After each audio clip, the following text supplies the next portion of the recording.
అందరికీ శుభోదయం. మనము నిన్నటి క్లాస్లో 4th లెసన్ భాషాంశాలు, పదజాలం మరియు భాషాంశాల గురించి తెలుసుకున్నాం నాన్న. మనము ఈ రోజు ఏంటిది ఏ పాఠం? శతక సుధ అనే పాఠం చెప్పుకుందాము. ఇందులో శతక సుధ అనే పాఠాన్ని వివిధ కవులు చెప్పడం జరిగింది. ఈ శతక సుధలోని పద్యాలను వివిధ కవులు చెప్పడం జరిగింది. శతకం అంటే ఏంది నాన్న? శతకం. ఇక్కడ చూడండి, మనం ఇక్కడ పిక్చర్ ఉన్నది. ఏంటిది? బొమ్మను చూడండి, ఆలోచించండి, మాట్లాడండి. పేజీ నెంబర్ 42 నాన్న, పేజీ నెంబర్ 42. చూడండి, ఇక్కడ మనకి కొన్ని ప్రశ్నలు ఇచ్చారు.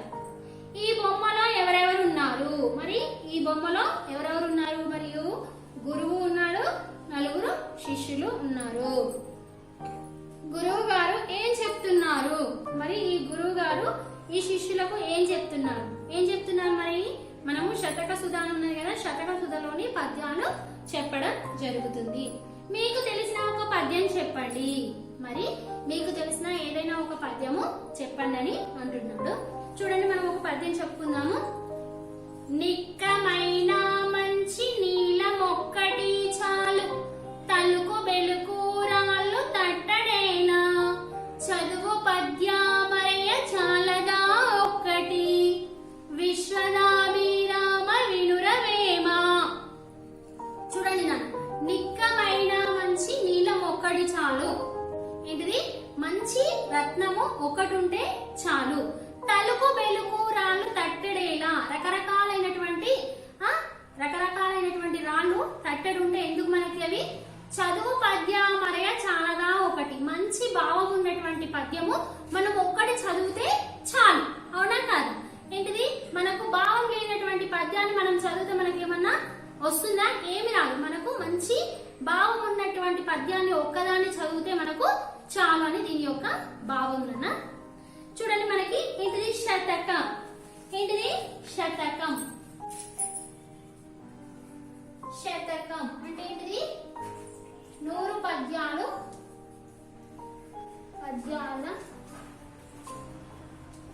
పైబడి ఉన్నదాన్ని శతకం అంటారు. ఏమంటారు? శతకం అని అంటారు. 100 గాని 100 కంటే ఎక్కువ గాని పద్యాలు ఉన్నటువంటి దాన్ని శతకం అని అర్థం. మరి ఈ శతక పద్యాలు ఏంటిది? మనలో ఏంటిది? నైతిక విలువలను పెంపొందింపజేస్తుంది. మామూలుగా అందరికీ కూడా ఏంటిది? చదువుకున్న వాళ్ళు, చదువుకోలేని వాళ్ళు కూడా ఏంటిది? ఈ పద్యాలు, కొన్ని పద్యాల వలన పద్యాలు చదువుతుంటే ఆ భావం అర్థమవుతుంది. కొన్ని పద్యాలేమో లోతుగా ఉంటాయి, ఆలోచించాలి. కొన్ని పద్యాలు చదువుతుంటే చదువు రాని వాళ్ళకు కూడా అర్థమవుతుంది నాకు. ఆ విధంగా ఏది మంచి ఏది చెడు అనే విషయాన్ని కూడా తెలుసుకోవడం జరుగుతుంది. అది చూడండి, ఇక్కడ పాఠం ఉద్దేశం విద్యార్థుల్లో నైతిక విలువలు పెంపొందించడం, వారిని ఉత్తమ పౌరులుగా ఎదిగేటట్లు చేయడం ఈ పాఠ్యభాగ ఉద్దేశం. చూడండి, ప్రత్యేకంగా విద్యార్థులలో నైతిక విలువలను పెంపొందించడం, వారిని ఉత్తమ పౌరులుగా ఎదిగేటట్లు చేయడం ఈ పాఠం యొక్క ఉద్దేశం. చూడండి, నేటి బాలలే రేపటి పౌరులు అని అంటారు కదా. కాబట్టి మరి మనం చిన్నగా ఉన్నప్పటి నుంచి మనం అన్ని నేర్చుకుంటే పెద్ద అయిన తర్వాత మనం దేనినైనా సాధించగలము. అలానే ఏంటిది? మొక్కై వంగనిది మ్రానై వంగున, మొక్కై వంగనిది మ్రానై వంగున. చిన్నగా మొక్క ఉంటది కదా, చిన్న మొక్కగా ఉన్నప్పుడు అది ఎటు వంచినా వంగుతుంది. కానీ అదే పెద్ద మహావృక్షం అయిన తర్వాత దాన్ని వంచితే వంగుతుందా? వంగదు కదా. మనం కూడా, మీరు కూడా, విద్యార్థులు కూడా చిన్నప్పటి నుంచే మీరు ఏంటిది గురువులు చెప్పినటువంటి మాటలను ఏం చేయాలి? వినాలి. విని దానిని ఆచరణలో పెట్టుకొని ఆ విధంగా వాళ్ళు చెప్పిన మార్గంలో మీరు వెళ్తే మీరు మంచి ఉత్తమ పౌరులుగా కాగలరు. అవునా కదా? చూడండి, పాఠ్యభాగ వివరాలు. ఈ పాఠం శతక ప్రక్రియకు చెందినది. ఇదేంటిది? శతక ప్రక్రియకు చెందినది. శతకం అంటే 100 పద్యాలు గలది. 100 పద్యాల పైబడి ఉన్నదానిని కూడా శతకం అని అంటారు. కొన్ని శతకాల్లో 100కు పైగా పద్యాలు కూడా ఉంటాయి. 100కు పైగా పద్యాలు కూడా ఉంటాయి. శతక పద్యాలకు మకుటం ఉంటుంది. చూడండి, మనము ఇంతకుముందు విశ్వదాభిరామ వినురవేమ అనేది లాస్ట్ లైన్ ఉంటుంది కదన్నా, అది మకుటమని అంటారు. ఈ పాఠంలో సుమతి శతకం, శ్రీకాళహస్తీశ్వర శతకం, కుమారి శతకం, సుభాషిత రత్నావళి, ప్రభుతనయ శతకం, గాంధీతాత శతకం, బాల నృసింహ శతకం, భవ్య చరిత శతకం మొదలైన శతకాల్లోని పద్యాలు ఉన్నాయి. అందుకే వివిధ కవులని రాశానన్న. వివిధ కవులకు సంబంధించిన పద్యాలు ఉన్నాయి. మనం ఫస్ట్ ఈ రోజు ఏం చేసాము, కవి పరిచయాలు చూద్దాం. చూడండి, ఫస్ట్ సుమతి శతకం బద్దెన రాశారు. సుమతి శతకాన్ని బద్దెన రాశారు. ఫస్ట్ వన్ అన్న సుమతి శతకం. సుమతి శతకం బద్దెన రాశాడు. చూడండి, ఇతని గురించి చెప్పుకుందాం. ఇతను 13వ శతాబ్దానికి చెందినవాడు. 13వ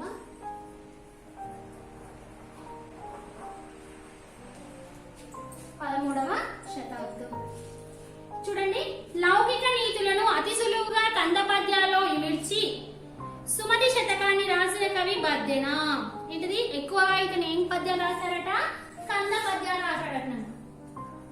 కంద పద్యాలు ఎక్కువ రాయడం జరిగింది. ఇది కంద పద్యాలు ఎక్కువగా రాయడం జరిగింది. ఈ కంద పద్యాల్లో ఇమిడ్చి సుమతి శతకాన్ని రాసిన కవి బద్దెన. వేములవాడ చాళుక్య రాజు భద్రభూపాలుడనే బద్దెన అని చరిత్రకారుల అభిప్రాయం. మరి వేములవాడ చాళుక్య రాజు అయితే ఆ చాళుక్య రాజే భద్రభూపాలుడనే బద్దెన అని చరిత్రకారుల యొక్క అభిప్రాయం. అంటే వాళ్ళు ఆ చరిత్రను చూడడం జరిగింది కాబట్టి ఇతనే అని అనుకుంటున్నారట. ఈయన సుమతి శతకంతో పాటు నీతి శాస్త్ర ముక్తావళి అనే గ్రంథాన్ని రాశాడు. ఇతని ఏంటిది, సుమతి శతకంతో పాటు నీతి శాస్త్ర ముక్తావళి అనే గ్రంథాన్ని రాశాడు. ఏంటిది, ఇతను రాసింది నీతి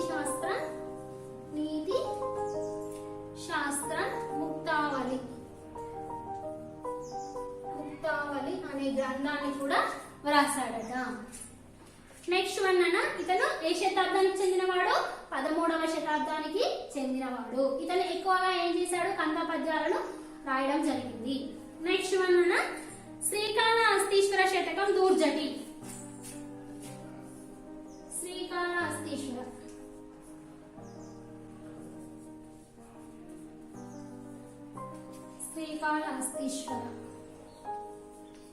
శతకం దూర్జటి.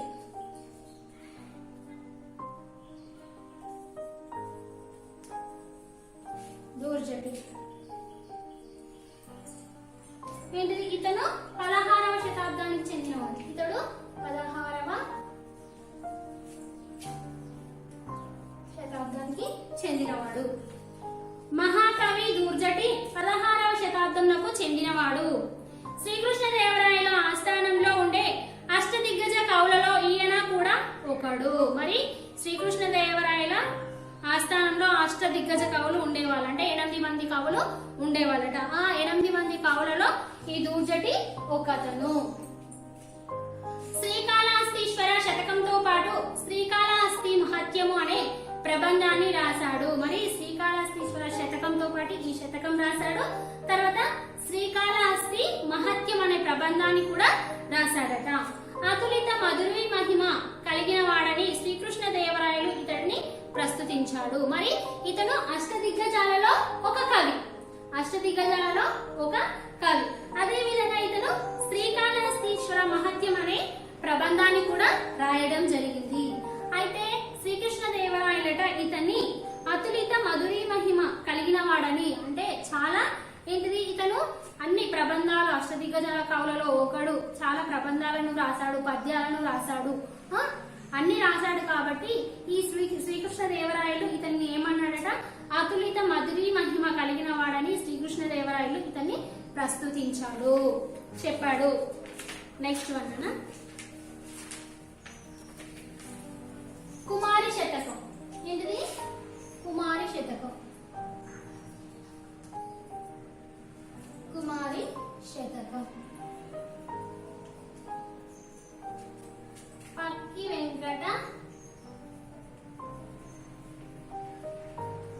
పక్కి వెంకట నరసింహ కవి. నరసింహ కవి. ఇతను 17వ శతాబ్దానికి చెందిన కవి. నన్ను 17వ శతాబ్దానికి చెందిన కవి. చూడండి, పక్కి వెంకట నరసింహ కవి రాసిన కుమారి శతకం తెలుగు శతకాల్లో ప్రసిద్ధమైనది. మరి మన యొక్క తెలుగు శతకాలలో చాలా ప్రసిద్ధమైనది, అంటే చాలా గొప్పదైనది. చిన్న చిన్న పద్యాలతో ఆధునిక సమాజానికి అవసరమైన నీతులను వెంకట నరసింహ కవి సులభ రీతిలో చెప్పాడు. మరి చూడండి, తెలుగు శతకాలలో ప్రసిద్ధమైంది. ఇతను ఏం చేశాడట, ఇతను ఎక్కువగా ఏంటిది చిన్న చిన్న పద్యాలు ఉన్నాయట. నన్ను చిన్న చిన్న పద్యాలతో ఆధునిక సమాజానికి అవసరమైన నీతులను, మన ఆధునిక సమాజానికి అవసరమైనటువంటి నీతులను చెప్పడం వెంకట నరసింహ కవి సులభ రీతిలో చెప్పాడు. సులభ రీతిలో అంటే అందరికీ అర్థమయ్యే విధంగా చాలా సులభమైనటువంటి తేలికైనటువంటి పదాలను ఉపయోగించి చెప్పడం జరిగింది. చూడండి నాన్న, ఇతను ఏ శతాబ్దానికి చెందినవాడు? 17వ శతాబ్దానికి చెందిన కవి. ఇతను తెలుగు శతకాలలో ప్రసిద్ధమైనది. ఏంటిది? కుమారి శతకం. ఈ కుమారి శతకం అన్ని శతకాల కంటే కూడా మన తెలుగు శతకాల్లో ప్రసిద్ధమైనది. ఇతను ఏంటిది ఆధునిక సమాజానికి అవసరమైనటువంటి నీతులను సులభ రీతిలో చెప్పడం జరిగింది. నెక్స్ట్ వన్, 4th వన్ అన్న ఏంటిది? సుభాషిత రత్నావళి. సుభాషిత రత్నావళి. సుభాషిత రత్నావళి. ఏనుగు లక్ష్మణ కవి. ఏనుగు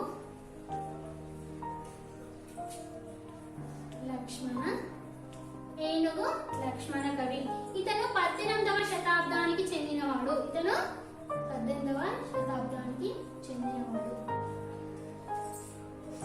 చూడండి, సంస్కృతంలో భర్తృహరి రాసిన సుభాషిత త్రిశతిని తెలుగులోనికి అనువదించిన కవులలో ఏనుగు లక్ష్మణ కవి ఒకడు. మరి సంస్కృతంలో రాసినటువంటి భర్తృహరి కవి రాసినటువంటి సుభాషిత త్రిశతిని తెలుగులోనికి అనువాదించారు. ఎవరు? మరి ఏనుగు లక్ష్మణ కవి అనువాదించడం జరిగింది. ఈయన పెద్దాపురం సంస్థానంలోని పెద్దాడ గ్రామ నివాసి. ఇతను పెద్దాపురం సంస్థానంలోని పెద్దాడ గ్రామ నివాసి. సుభాషిత రత్నావళితో పాటు రామేశ్వర మహత్యము, విశ్వామిత్ర చరిత్రము, గంగా మహత్యము మొదలైన రచనలు చేశాడు. మరి సుభాషిత రత్నావళితోటి తర్వాత ఏంటిది? రామేశ్వర మహత్యము, విశ్వామిత్ర చరిత్రము, గంగా మహత్యము మొదలైన రచనలు చేశాడు. ప్రజల నాల్కలపై నాట్యమాడే సులభమైన రమ్యమైన శైలిలో ఇతని పద్యాలు ఉంటాయి. మరి ఏంటిది? ప్రజల నాల్కలపై చూడండి, నాట్యమాడే సులభమైన రమ్యమైన శైలితో. సులభమైన అంటే తేలికైన పదాలతో, రమ్యమైన అంటే అందమైనటువంటి వర్ణనతోటి, అందమైనటువంటి వర్ణనతో కూడినటువంటి పద్యాలు రాయడం జరిగింది. ఎవరు రాశారు? మరి ఏనుగు లక్ష్మణ కవి రాయడం జరిగింది. నెక్స్ట్ వన్ అన్న ప్రభుతనయ శతకం.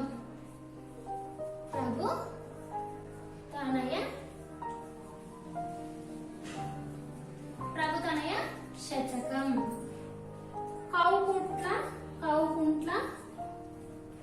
కౌకుంట్ల నారాయణరావు.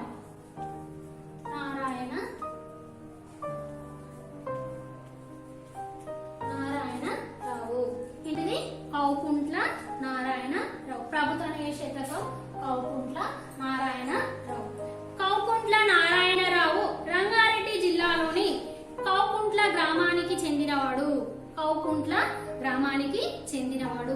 తనయ అనే మకుటంతో ఈయన రాసిన ప్రభుతనయ శతకం చాలా ప్రసిద్ధి చెందింది. ఏంటిది? ఇతను మకుటం అని చెప్పాను ఇంతకు ముందుకి. ఏంటిది? మనకు పద్యము చివరిలో ఉంటుంది నాన్న. మకుటం అనేది పద్యము చివరిలో ఉంటుంది. ఈ మకుటం ఈయన రాసిన ప్రభుతనయ శతకం చాలా ప్రసిద్ధి చెందింది, చాలా గొప్పది. నెక్స్ట్ వన్ అన్న ఇతని గురించి ఎక్కువ ఇవ్వడం లేదు. ఇతని ఏంటిది? 1883 నుండి 1953 వరకు.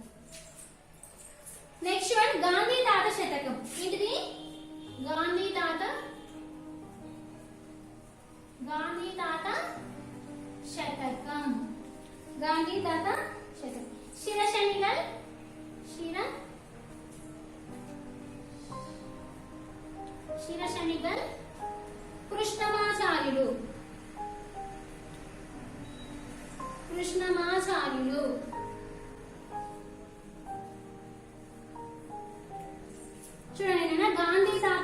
శతకం ఏంటిది శిరశనగల్ కృష్ణమాచార్యులు. ఇతను కూడా ఏంటిది మనకి 1905 నుంచి 1905 నుండి ఎంత 1992 వరకు.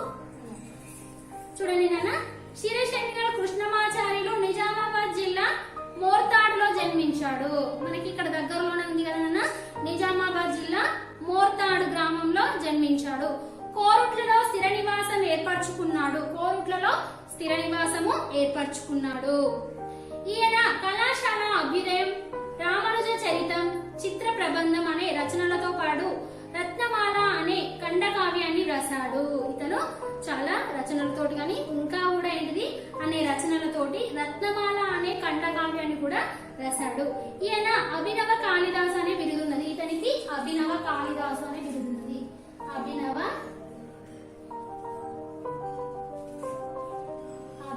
కాళిదాసు అనే బిరుదు ఉన్నది. నైజాం రాష్ట్ర ఆది శతావధాని అనే ప్రసిద్ధిని పొందాడు. మరి నైజాం రాష్ట్ర ఆది శతావధాని అని ప్రసిద్ధిని కూడా పొందాడు. నెక్స్ట్ వన్ అన్న బాల నృసింహ శతకం. బాల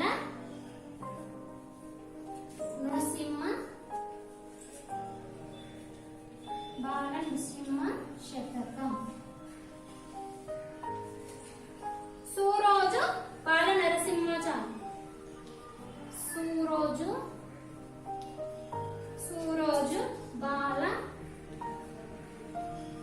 నరసింహాచారి. చూడండి నాన్న, బాల నృసింహ శతకం, సూరోజు బాల నరసింహాచారి. ఇతను కూడా మనకి సంవత్సరం ఇచ్చాను 1946 నుండి 2014 వరకు. చూడండి, సూరోజు బాల నరసింహాచారి నల్లగొండ జిల్లా చిన్న కాపర్తి గ్రామానికి చెందినవాడు. ఇతనేంటిది నల్గొండ జిల్లా చిన్న కాపర్తి గ్రామానికి చెందినవాడు. కవితా కేతనం, బాల నృసింహ శతకం, మహేశ్వర శతకం, భగవద్గీత, కందామృతం, వీర బ్రహ్మేంద్ర స్వామి చరిత్ర మొదలైన పుస్తకాలు రాశాడు. ఇతను సహజ కవిగా ప్రసిద్ధుడు. చూడండి నాన్న, ఇతను చాలా రాశాడు. ఇతను చిన్న కాపర్తి గ్రామానికి చెందినవాడు. ఇతను ఏంటిది కవితా కేతనం, బాల నృసింహ శతకం, మహేశ్వర శతకం, భగవద్గీత, కందామృతం, వీర బ్రహ్మేంద్ర స్వామి చరిత్ర మొదలైన పుస్తకాలను రాశాడు. ఇతను చాలా పుస్తకాలను కూడా రాయడం జరిగింది. ఇతన్ని ఏంటిది సహజ కవి అని కూడా అంటారట. సహజ కవి అని కూడా అంటారు. నెక్స్ట్ వన్ భవ్య చరిత శతకం. ఇది భవ్య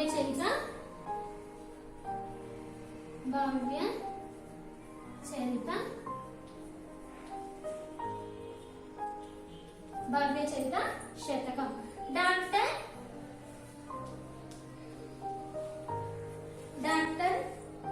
TV Narayana. Doctor TV Narayana. చూడండి, డాక్టర్ టివి నారాయణ హైదరాబాద్ జిల్లాకు చెందినవాడు. మనకు హైదరాబాద్ తెలిసినది. హైదరాబాద్ జిల్లాకు చెందినవాడు. ఇతను 26/7/1925లో జన్మించిన ఈయన విద్యావేత్తగా ఆధునిక దార్శనికుడుగా గుర్తింపు పొందాడు. ఇతనేంటిదట విద్యావేత్తగా ఆధునిక దార్శనికుడుగా గుర్తింపు పొందాడు. జిల్లా విద్యాశాఖాధికారిగా, పబ్లిక్ సర్వీస్ కమిషన్ సభ్యుడిగా అనేక సేవలు అందించాడు. ఇతను అనేక సేవలను కూడా అందించడం జరిగింది. జీవన వేదం, హర్షపుత్ర శతకం, భవ్య చరిత శతకం, ఆత్మదర్శనం, కవితా సంపుటి, అమర వాక్సవంతి, ఉపనిషత్తులపై వ్యాస సంపుటి మొదలైనవి ఈయన రచనలు. చూడండి నాన్న, ఇతను ఏంటిది ఇతని యొక్క రచనలు జీవన వేదం, హర్షపుత్ర శతకం, భవ్య చరిత శతకం, ఆత్మ దర్శనం, ఏంటిది అమర వాక్సద స్రవంతి అనే రచనలు కూడా ఎక్కువగా చేయడం జరిగింది. మనం ఏంటిది వీళ్ళు ఏంటిది వివిధ కవులు, ఏంటిది వివిధ కవులు రాశారు కదా. మరి వీళ్ళ యొక్క పద్యాలు ఏంటిది నైతిక విలువలను పెంపొందించడానికి, ఏంటిది విద్యార్థులలో నైతిక విలువలను పెంపొందించడానికి కొన్ని పద్యాలను ఇవ్వడం జరిగింది. మరి ఆ పద్యాలను విని మనం ఏం చేయాలి, మనము ఆ నైతిక విలువలలో ఏవి మంచి విషయాలున్నాయి, ఏవి చెడు విషయాలున్నాయి, మంచి విషయాలను గ్రహించాలి, చెడు విషయాలను విడిచిపెట్టాలి. అదే విధంగా మనం కూడా ఏంటిది ముందు తరాల వారికి మనం కూడా ఆదర్శంగా నిలవాలని ఈ పాఠం చదివిన తర్వాత మనం కొన్ని విషయాలను ఆచరించాలి. మనము కొన్ని విషయాలను మనము ఆచరించాలి. అలా ఆచరించడం వలన